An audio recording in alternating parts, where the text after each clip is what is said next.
This is the Automotive Repair Podcast Network.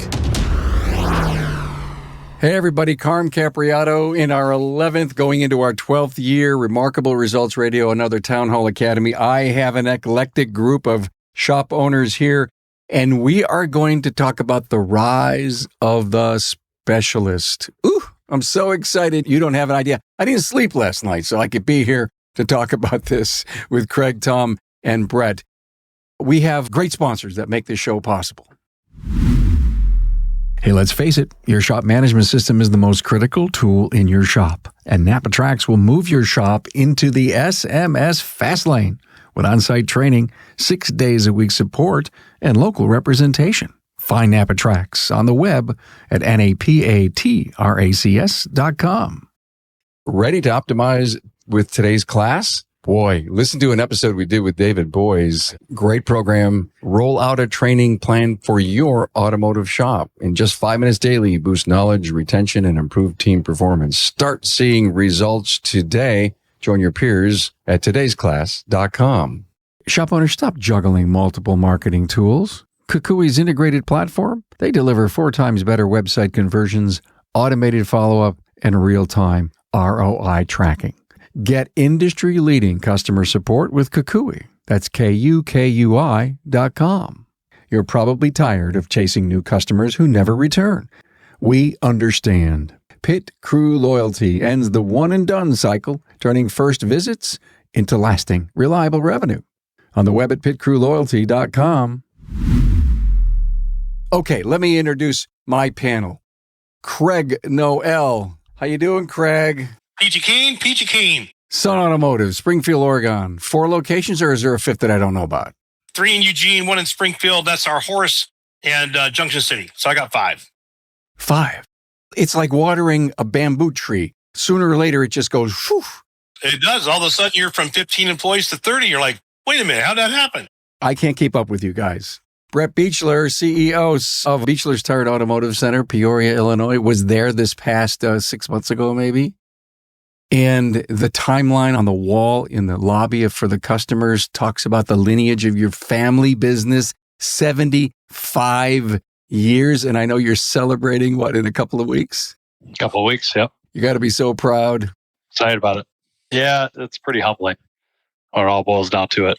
Who would have thought the grandpa or the grandpa before that would have ever realized that you'd still be rocking, baby? Yeah, only 13% of us survived the 3rd generation. Whew, yeah, isn't that something?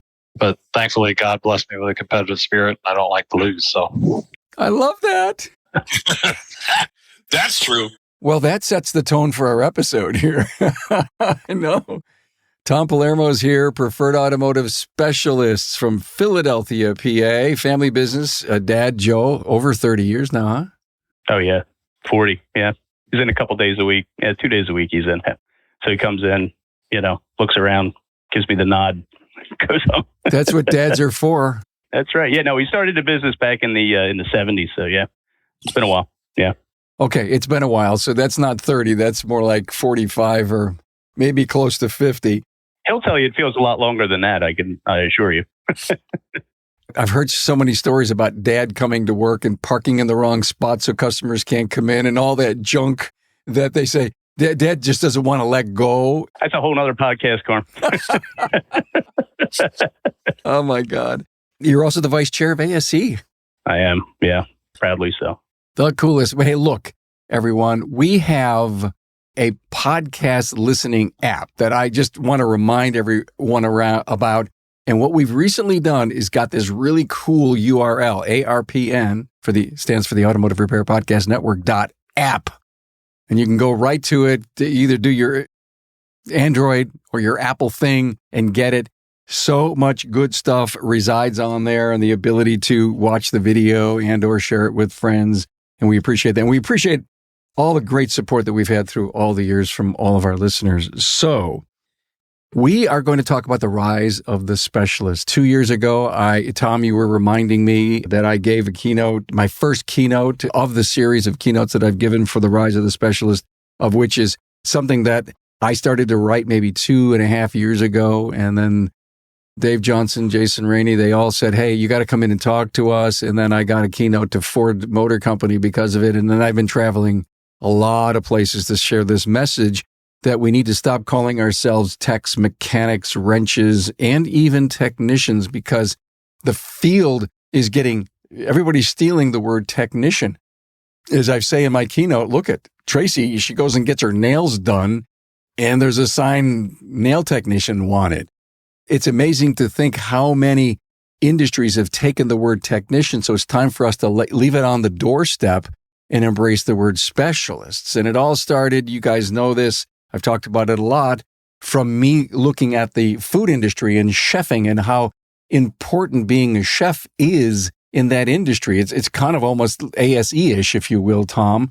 And for people hunting for the Michelin stars, and it is a competitive world, and they have to do so much work and so much training and so much mentoring that are we cooks or are we chefs in our business?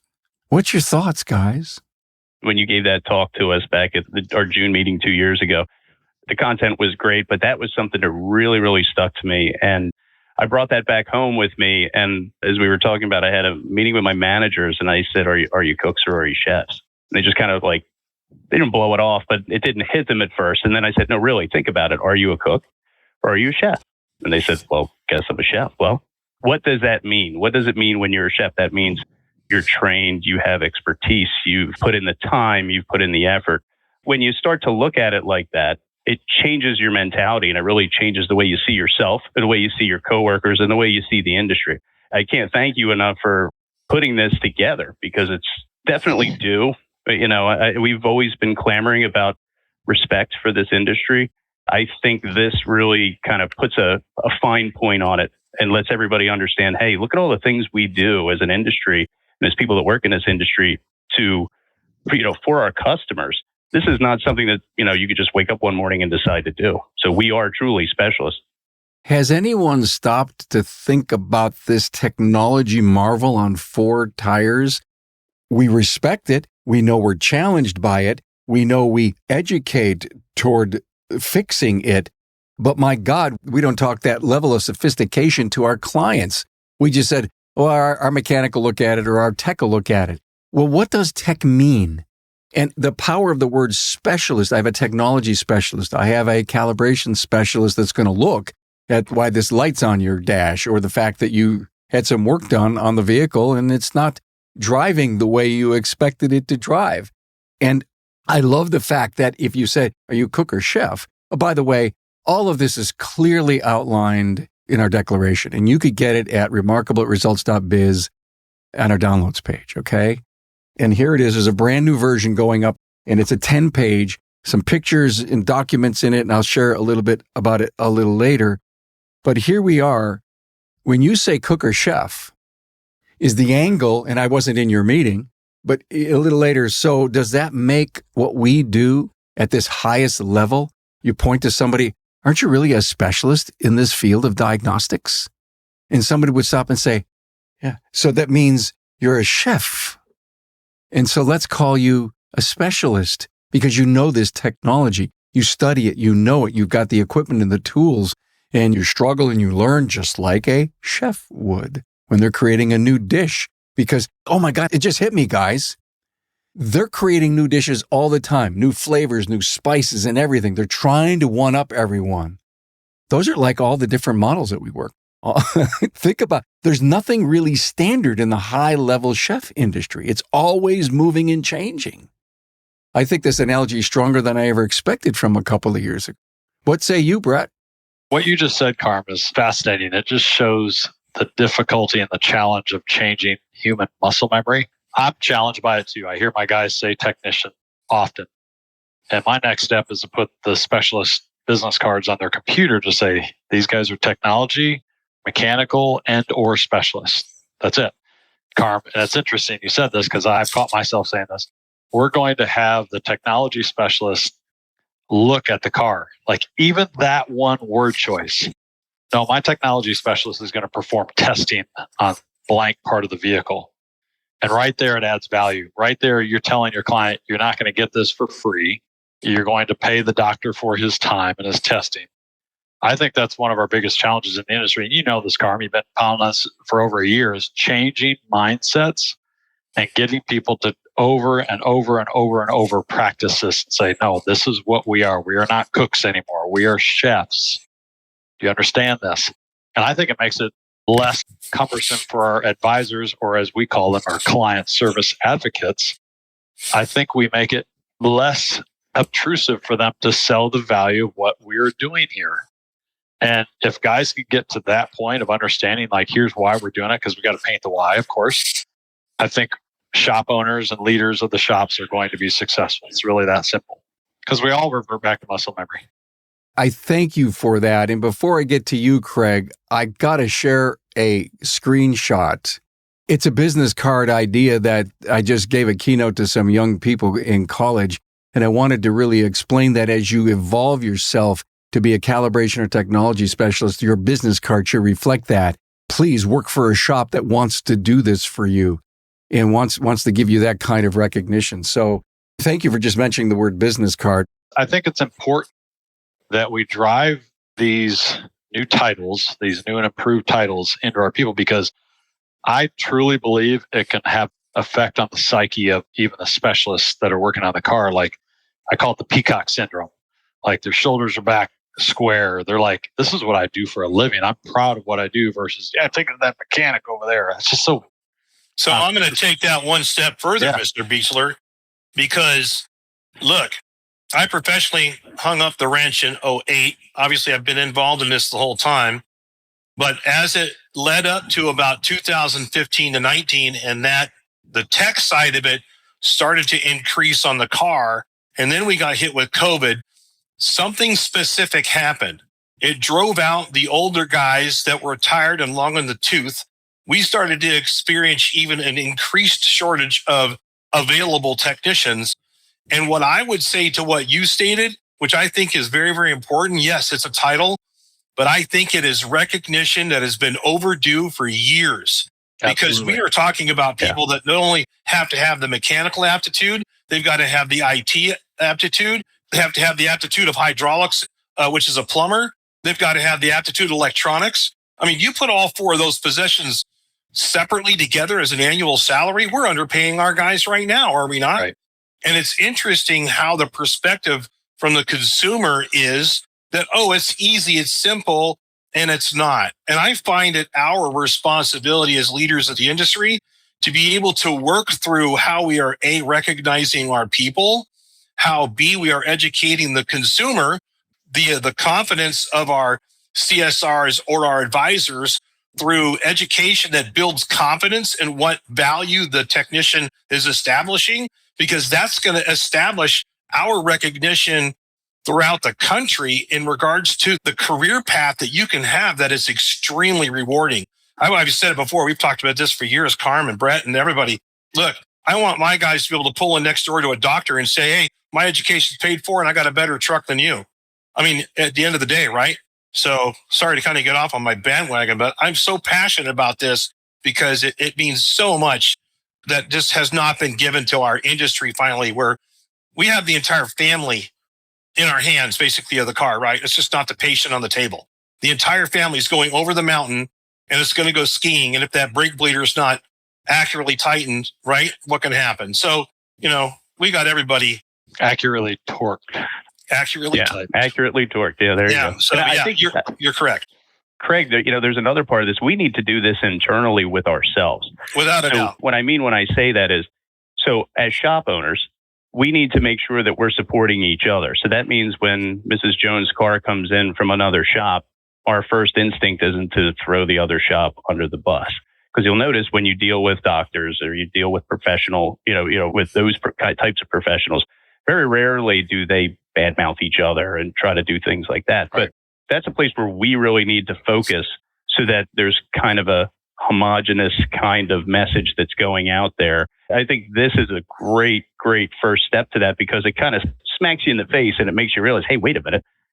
We're electricians, we're doing hydraulics, we're doing mechanical, we're doing it. All those things come together and you just, these guys are doing it every day. They don't think about it. Once you kind of lay it out and say, hey, do you realize how technically proficient you are at all these different things, there's a certain amount of pride, to Brett's point, that comes in. And that, I think, is what will get this kind of off the ground and get it moving in the right direction. Most of you guys know that Craig knows this, I'm a big word choice guy. I want to get the mindset to the point where my mechanical technology calibration specialists are revered. And if you don't treat them, I'm not saying put them on a pedestal, praise them, all that stuff. Here's what I love. When I have a specialist walk in the door and he's leaving a vehicle with us, Carm and Craig know I have 2 buildings here, so we have to get kind of creative on how we have workflow and everything going on. So when they walk in the door and they're the client that I'm working with, or one of my advocates is working with, that happens to have the specialist walk in the door, I go, "Hey, that's Caleb. That's your specialist who worked on the car. That's the doctor who did the work." I can see kind of like a little extra step when they do that, because they're always behind the walls, right? And if we can get to that mindset of revering these people, what they're doing every day, day in and day out, because it's a tough job sometimes. 100%. Yep. And so is being an advocate. I think they're a symbiotic relationship. They should have symbiotic respect between the two of them. Yeah. But it's a tough job. And whenever we can get to the point of where every day we're revering and being gratitude toward them and have gratitude toward them, I think you're going to go miles and leaps and bounds ahead of where the average shop is out there. And I'll piggyback on what Tom said, Carm, to your point that's coming up, because Tom's talking about how another shop will, badmouth or say what they could potentially. What I can tell you is that 9 times out of 10, it comes down to poor communication. It wasn't about what happened behind the curtain. It was poor communication, which in my view, through education, through value that Brett's talking about, we have the ability to be able to establish the value with very clear communication and expectations that all of a sudden changes the perspective from the consumer when the same stuff that happened behind the counter is now completely discussed in a different way. And we have to be able to adapt that. We can't just say, "Yeah, Mrs. Smith threw an all air on it, you're good to go." No. Hey, actually what happened, Mrs. Smith, is that your BCM didn't acknowledge to the PCM that your door was open, and it caused the computer to communicate with the BCM, which is the body control module, to not go to sleep after 45 minutes. It went to sleep after 4 hours and 45 minutes, but it took us 4 hours and 45 minutes when it happened to discover it. Now, does that sound better than it was just an alternator? It's a way that we have to be able to educate the consumer along the way to be able to let them know that, holy smokes, you don't just plug a computer in and it goes, done. Let's face it, your shop management system is the single most important tool in your shop, period. NAPA Trax was built from the ground up to make your business more profitable and efficient. We provide an extensive set of tools to increase and track profitability in real time. NAPA Trax offers the industry's best post-sale support, hands down, and we train your people on site. Yep, on site. And we offer remote refresher training 10 times a week, and customer support is open 6 days a week. Give us a call, visit the website, or join our Facebook community today to learn more. We'll prove to you that Trax is the single best shop management system in the business. NAPA Trax is always customized and tailored for you, whether you're a one-man shop or a large multi-bay or multi-location company. After all, it's your shop, so it's your choice. Visit us on the web at NAPATRAX, that's NAPATRACS.com. Hey, want to test your team's knowledge? Well, today's class quizzes show how much your techs and advisors really know, so you can train smarter and build a stronger, more efficient team. Whether it's the basic quiz, perfect for all techs to test their foundational knowledge, the advanced quiz, built for experienced technicians ready to dive into complex topics, or the service advisor quiz, focused on communication and customer service. Now, each one gives your team a clearer view of what they know and where they can grow. Take the quizzes now at todaysclass.com/TC quiz. Shop owners, we know you are overwhelmed with a flood of missed calls, empty bays, and disconnected marketing tools. KUKUI has spent over a decade building one integrated platform for auto repair shops. One login, one dashboard, and mobile-first websites that convert 4 times industry average. Smart, innovative CRM with automated follow-up, 24/7 online booking, and real-time ROI tracking. With 900-plus years of combined team experience, we fuel the growth of 2,200-plus shops and have influenced $3 billion in revenue. Stop working harder. Start working smarter. Get industry-leading customer support and book a demo with KUKUI. That's KUKUI.com. You know, most shop owners feel trapped spending on ads while half their first-time customers never come back. It's frustrating. It's exhausting. And it's not your fault. The industry average is 54% one and dones. We understand how discouraging that can be. Well, Pit Crew Loyalty changes the story. Our clients cut that rate by up to 38%, raising lifetime value by more than 50%. Loyalty members visit nearly 3 times more often, creating predictable revenue without extra ad spend. Pit Crew Loyalty, where customers stay and shops thrive. On the web at pitcrewloyalty.com. I love this great dialogue. Let me put a little umbrella over it. Tom, you were talking to your people, cook or chef, right? And if you roll your sleeves up and you're with your people and you're discussing this, they've all read the declaration. They go, wow, should we be doing this? What do you think? And wouldn't the words, isn't what you do, technical mastery? Mm-hmm. Mm-hmm. Again, with the words that we want to do and change in our industry and this language shift lift, our people have to buy in and they need to stop and think that it's mastery that they're challenged with and that they're overcoming. And that may get the kind of discussion point for saying, yes, Craig, let's do this.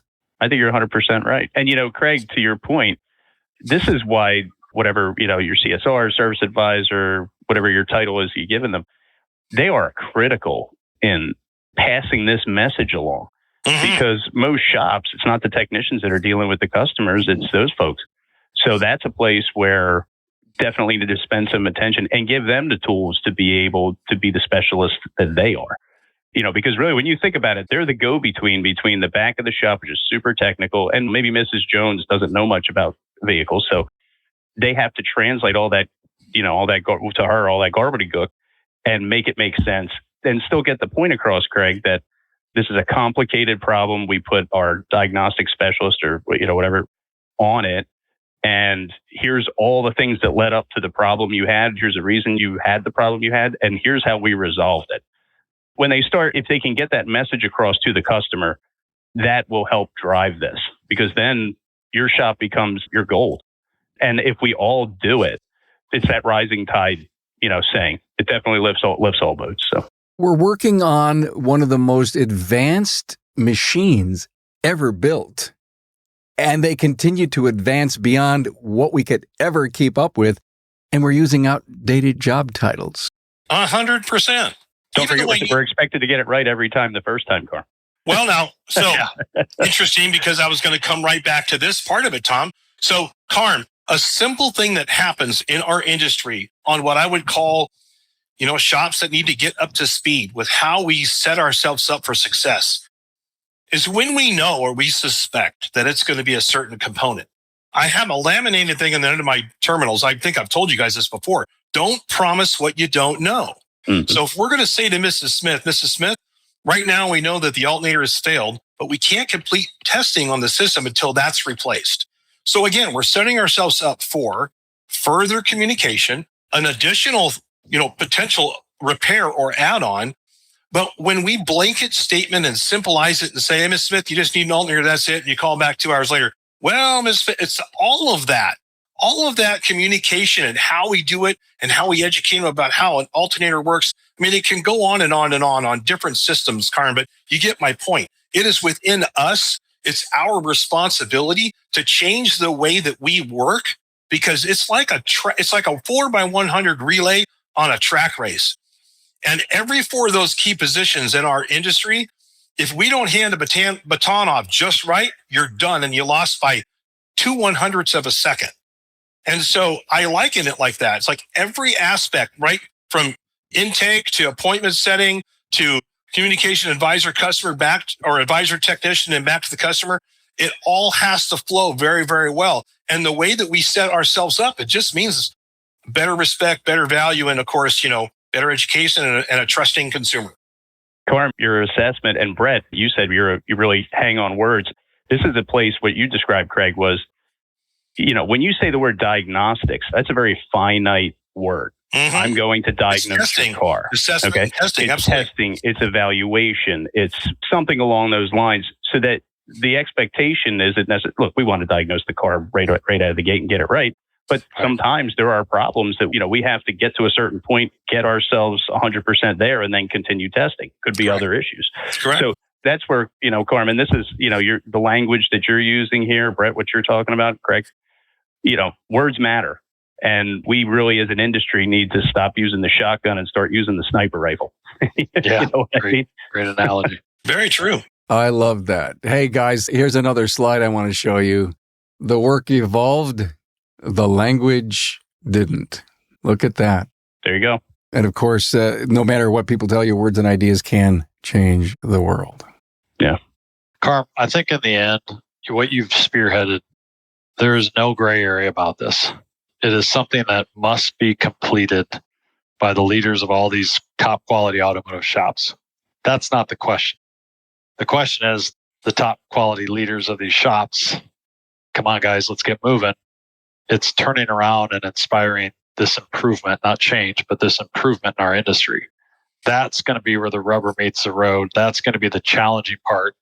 And we're here to help encourage and inspire people to do it, because you know how our brains think. We got this idea flowing through our head, and then the implementation thought also comes in. Yep. And that's where I think a lot of dreams are shut down, because you go, I'm going to have to do this. I need to change business cards, my website, all this other stuff. I'm going to have to coach these guys through 21 times of building muscle memory to stop saying, the technician, it's like, man, that's a process just to tick our industry up just another notch. Am I willing to do that? Brent, I love it. Thank you for saying that. Hopefully that's the big soundbite from here, but we embraced technician and we fell in love with it. And wow, this is so cool. Well, wait a minute. Everyone's stolen that. It doesn't have the power and the value anymore. So why would I not want to embrace specialist? Because from 20 years ago when we fell in love with technician to where we are today, because of this technology marvel that we're working with, testing, diagnostics, all this stuff, evaluate, why not? I'm sorry. If it's a heavy lift, shame on you.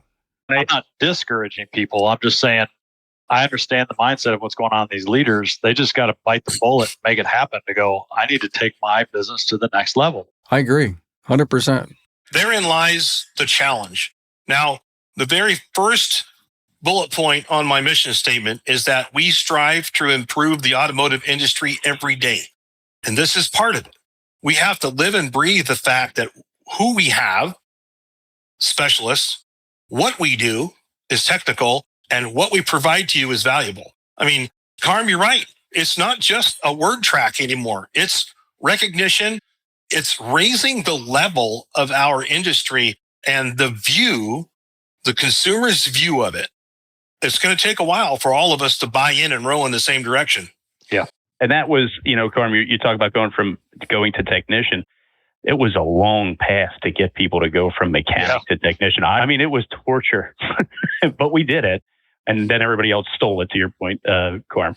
I think we're in a little bit better position here for a couple of reasons. One, we're able to get the word out much, much easier than we were before. But, if we can get, shops and technicians that are out there now to buy into this, that would be great. But this is a place, just thinking outside of the box, schools should be embracing this. This is something that the trade schools should be embracing, saying, would you like to become a technology specialist, if you want to use that as your diagnostic person? Getting them to buy in is equally as important, because that gets them in that mindset young. As they filter into the industry and we push this, it kind of helps bring everything together quickly. In my discussion today with the students out at Hawkeye Community College, I impressed upon them to look for opportunities, jobs, internships that will give you a career path, will give you the kind of title that you can master. And you're not going to come out of a 2-year school being a technology diagnostic specialist. You're not. But you want to interview with a shop that has plans to lift you in ways, but you've got to have that commitment, that educational commitment to go further. And guys and ladies, I told them the world's your oyster because this is such a huge industry with so much opportunity with technology changing every day that if you become the brainiac, the specialist, you're going to go a long way and make a lot of money. It's funny you bring it up. And as you were talking about that, it made me reflect on how we have to get over this subconscious feeling that the people that work for us were not a plan B for Johnny. We now need to say, hey, no, Mr. Customer, or hey, Mr. Consumer out there. No, this is what he wanted to do for a career, right? This wasn't a plan B because he couldn't go to college and get a degree in Northern French history of art or whatever. No, he chose this industry, right? Therein lies part of what we have to consider here, because I don't think really everybody out there, aside from the push from people like Mike Rowe and all of the others that are introducing or have been for years introducing the specialty trades, but now it's the recognition of choosing that trade. Man, that's what he chose to do. Oh, it's 104 degrees out and the car is running at 230. You're trying to adjust a valve and you got an advisor that's saying, hey, can it be done in 30 minutes? I mean, right? That's what we do every day. Wow, that's a lot different sitting behind a computer trying to figure out, how much a piece of French Northern art sold a year ago. I'm just saying, oh yeah, and there's a computer that you don't want to have fly off the car and you've got to be able to catch it because it only happened once in 6 months at 85 degrees ambient temperature going up a hill at 35 miles an hour, 20% load. Right. That's okay. You're killing me. I love it. This is where, Carm, what you put together here, I think, and organizations like ASE coming together to help, to help push us, to your point, Craig. What better way to show a consumer that, hey, we're serious about what we're doing. The technicians are serious about what they're doing. They're certified professionals. They went through the education, whether it's a school or whether they just, they came through an apprenticeship program, in a shop and came up. I always lean on this when it comes to this kind of stuff. We as shop owners, we as industry leaders, we're the ones that drive this.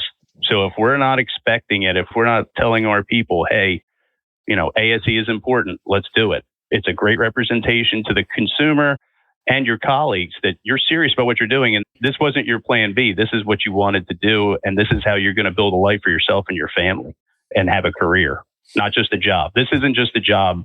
This is a career. I'll get off my soapbox.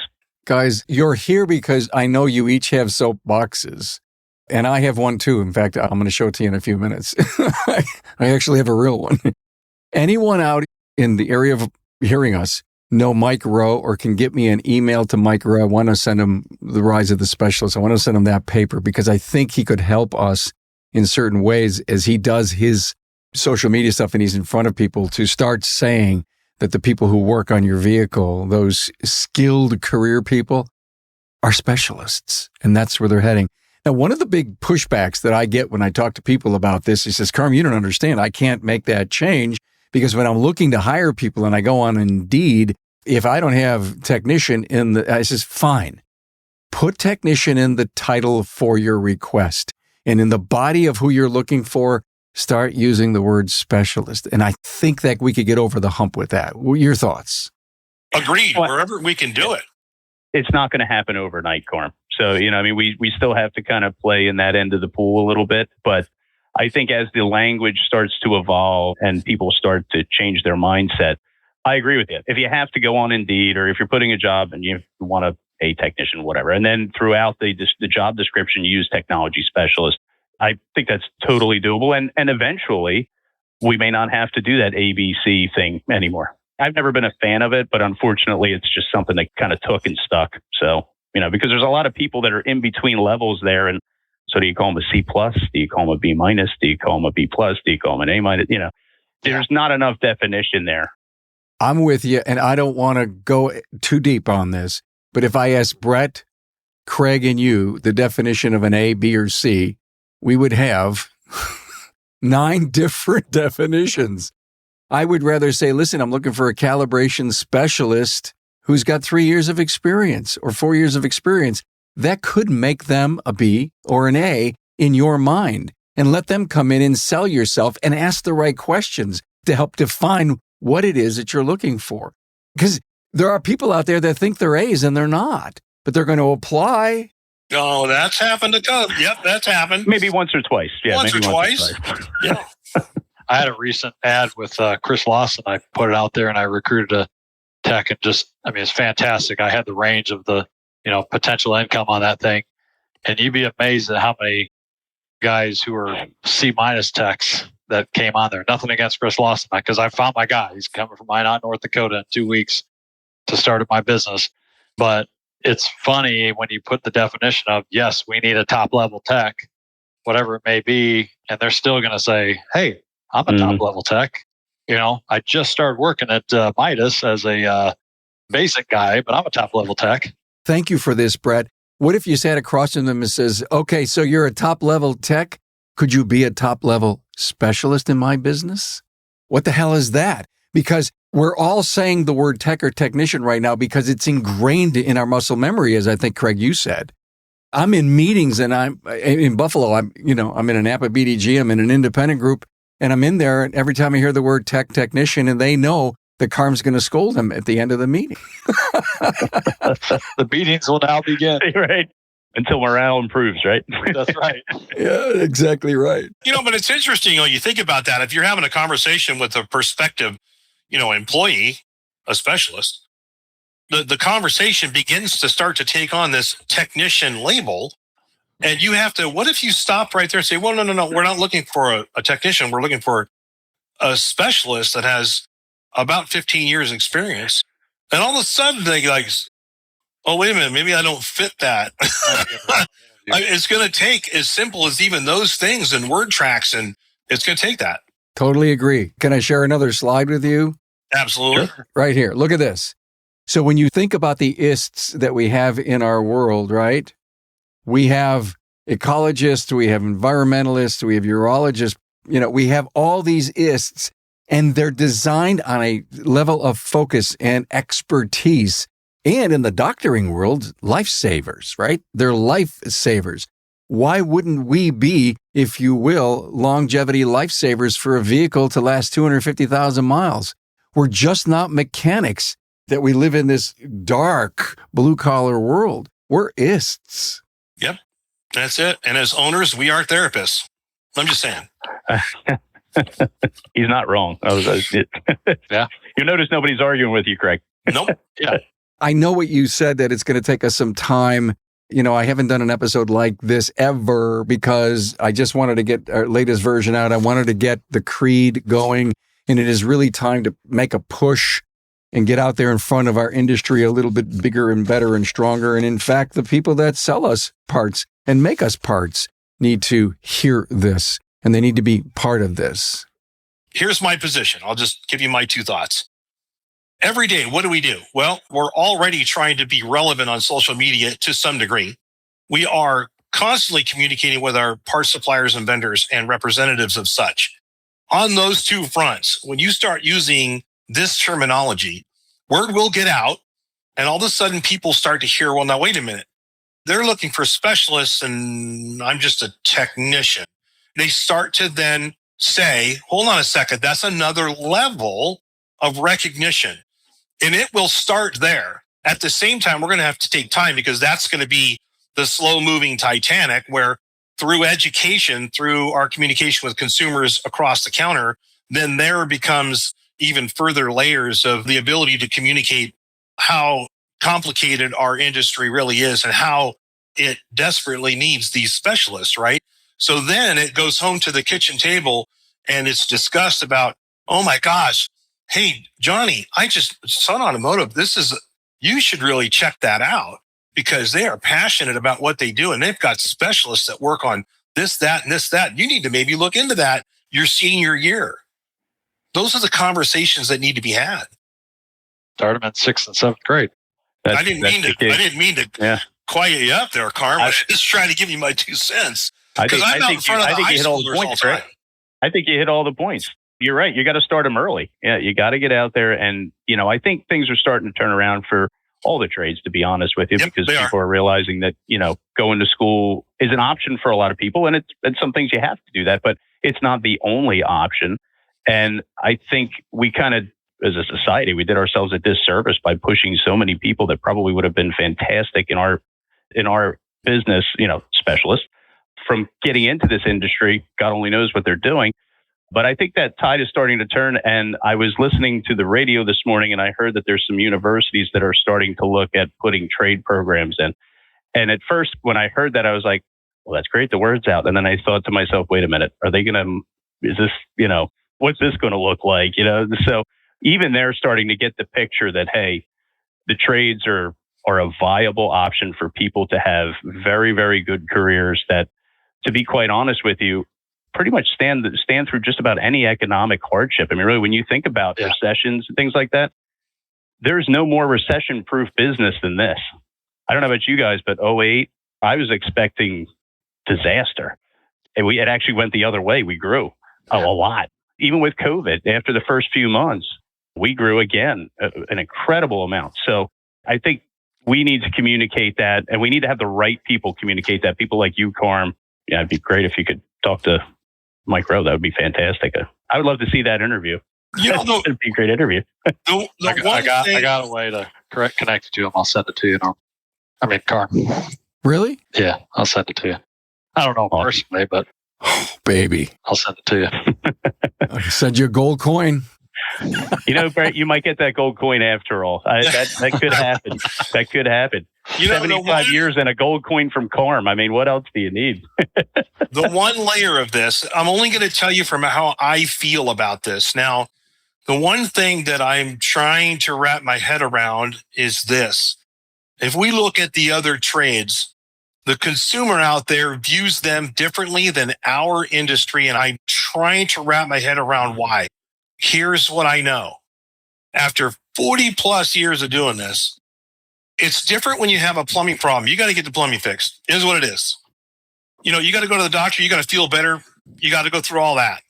You got to go and deal with a lawyer or CPA, whatever it may be. You got to deal with that because they're trying to save your bacon. They're trying to get you better, whatever it may be.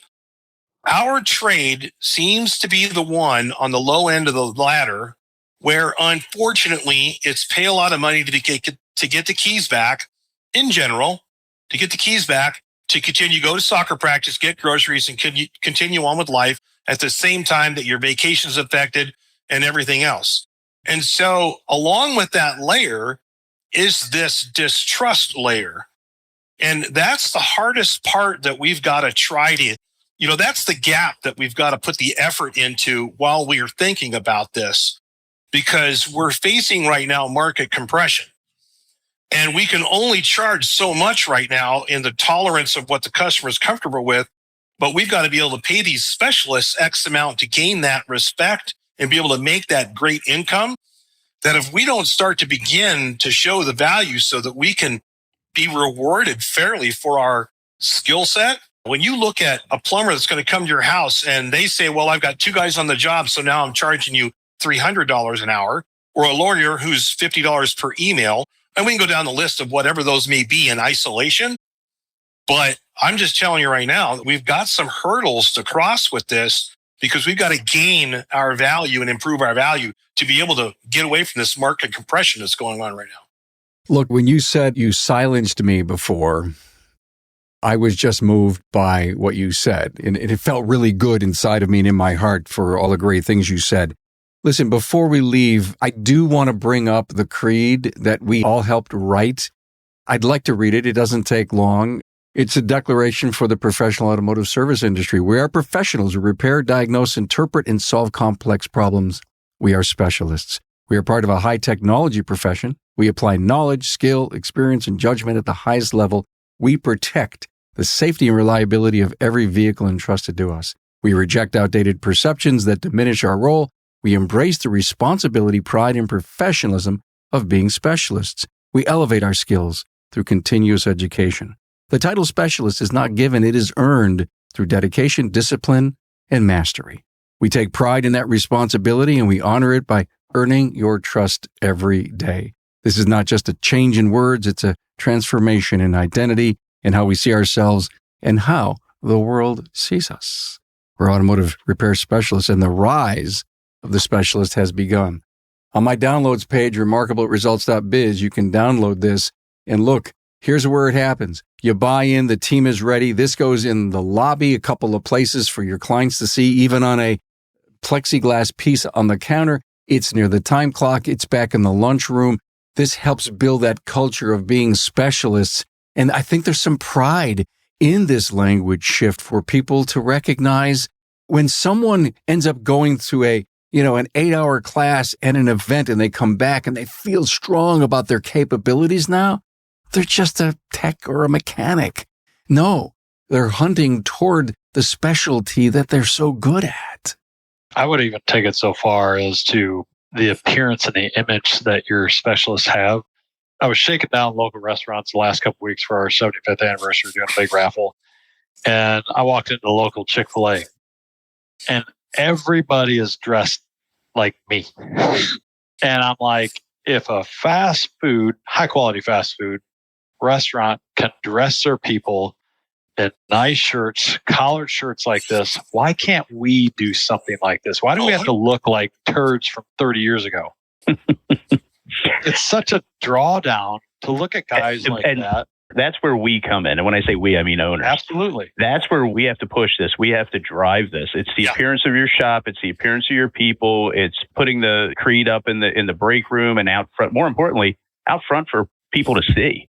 We can communicate that and have that internal conversation, and we can, be proud of that. And that's an easy lift to get people that are around you to be proud of it. We need to communicate that to the outside world. Absolutely. So, Carm, thank you for putting this together. This creed is fantastic, and I'm proud that I was able to put a couple of cents in with it, as well as Brett and Craig. I'm really proud to have been involved with this, helping you with it, even if it was just kind of like proofreading and giving ideas. When you sent it to us, it made so much sense. And I'm sitting there thinking to myself, why didn't we do this before? This is great. I almost felt terrible that I didn't come up with this a year ago, but it just happened within the last 3 or 4 months. Imagine someone leaving your place, being consumed by this new language shift in the things that you're saying to your clients, and they're out to dinner next Friday night, and they say, hey, I had some things with my car. I took it over to Beachler's. And why do you go there? Well, they're specialists in everything that they do. They read it, they heard it, they felt it, they embraced it. It's not just another shop that the Hollywood continues to tear us down about, and the images that we have and the bad language that we use. Thank you, Brett. I want to get up on my soapbox next and do this whole uniform thing. I do. This whole appearance of the professionalism that we look like. I don't want to piss people off to say that you have to look this good in order to be a specialist. And I want to say it, but I don't want to go on total record, because you know how bad social media is. This lift has to come with appearance too, Brett. 100%. It's part of your ability to educate the customer and get your point across and be able to sell the job to the customer. When they walk into your establishment, and we should know this by now. We really should. We're not talking about anything earth-shattering when it comes to appearance. What is going to make a customer feel comfortable when they walk through the door? Years ago, I did this. When we moved into this building, we put it together. I asked people to come here after I got the waiting area set up and say, I just want you to walk in and tell me how you feel. Tell me what and be honest. Tell me you don't like this. Tell me you don't like. And we did a pretty good job, but there were a few ideas that people had when they walked in, which we instituted because I'm too close to it. And I know what it takes to fix a car. Okay. But I don't know what it's like to walk into a repair shop with probably the second most expensive thing you're ever going to buy. Okay. And say, here's the keys. Go ahead, do whatever you want and charge me whatever I got to pay, whatever. I don't know what that feels like to walk in just, gobsmacked and wide eyed because, I just don't know. Getting people to do that for you is a great way to kind of check yourself. Appearance is a big part of that, and Brett, to your point, the way your front staff looks is the mechanics the special. I said mechanics. Look at that. The way the specialists look is important, but your front end staff, they are the face of your business. So you have to have them at a high level of appearance to make the customer feel comfortable. I'm going to add to your coattails, Tom. I'm going to give everybody a suggestion. In my company, we have what's called all four corners. All four corners of the property and everything in between has to represent what we want to attract. So as a suggestion, believe it or not, there is a book. I don't remember the author offhand, but anyway, it is a yellow copy book, hard copy, Unreasonable Hospitality. I love it. Fabulous, fabulous book. I'm telling you right now. So we as an entire company, this has been years ago. So as an entire company read this book as a project.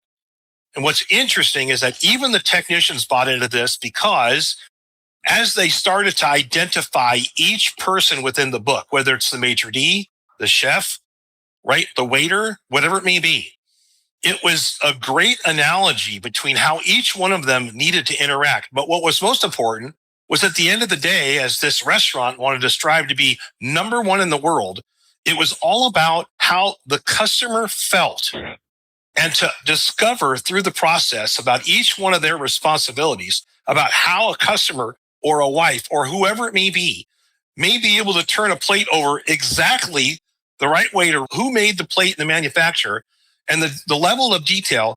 It was amazing because now you shift your perspective to all sorts of aspects of how you can conduct yourself within an automotive repair facility. It's a fascinating read, believe it or not. And we're a bunch of foodies anyway, so we bought in. And it's a Netflix series, and you can identify people and faces. I'm just telling you, it's a great project potentially for those who want to really open up the possibilities of how you make somebody feel. To Tom's point about a waiting area, you walk in, look, when's the last time you walked into a doctor's office and said, hey, $14,999 special open heart surgery right now? No, you don't see that. They want to feel comfortable, relaxed. They want to feel trusting. So it needs to be welcoming. That's it. I want to piggyback on your statement there, Craig. When we finally got this thing together years ago, we had a grand opening a few months after we actually got it going. I had a customer who, she'd been a customer of ours probably for about a year or so. And she was coming over, stopped by, and she pulled me to the side and she said, you know, Tom, when I rounded the corner and I saw your shop, it made me smile. I mean, it's been almost 10 years since we've been here. I still remember that. And I still thank her every year for that because it was so impactful to me and it made me feel like all the work that everybody had put in mattered. So, you know, if you start thinking like what you're talking about, Craig, people will start noticing and they'll start complimenting you and it makes you want to do it more. So, Absolutely. And it gets everybody bought in and it keeps the ship moving in the right direction. There you go. All right. Hey, let me close by saying this. When I picked up Unreasonable Hospitality, Craig, and I started to read it, and it aligned exactly with chef and cook.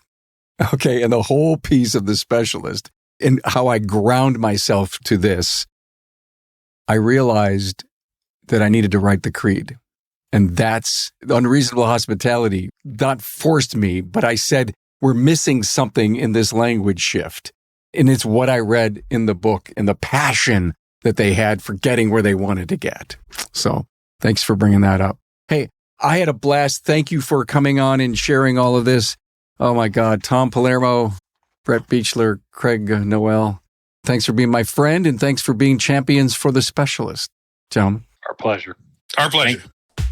Thanks for being on board to listen and learn from the premier automotive repair business podcast, Remarkable Results Radio. Get your episodic education on the ARPN listening app at automotiverepairpodcastnetwork.com. Also enjoy the podcast on our Carm Capriotto YouTube channel. Carm is all for advancing the professional automotive service industry. Until next time.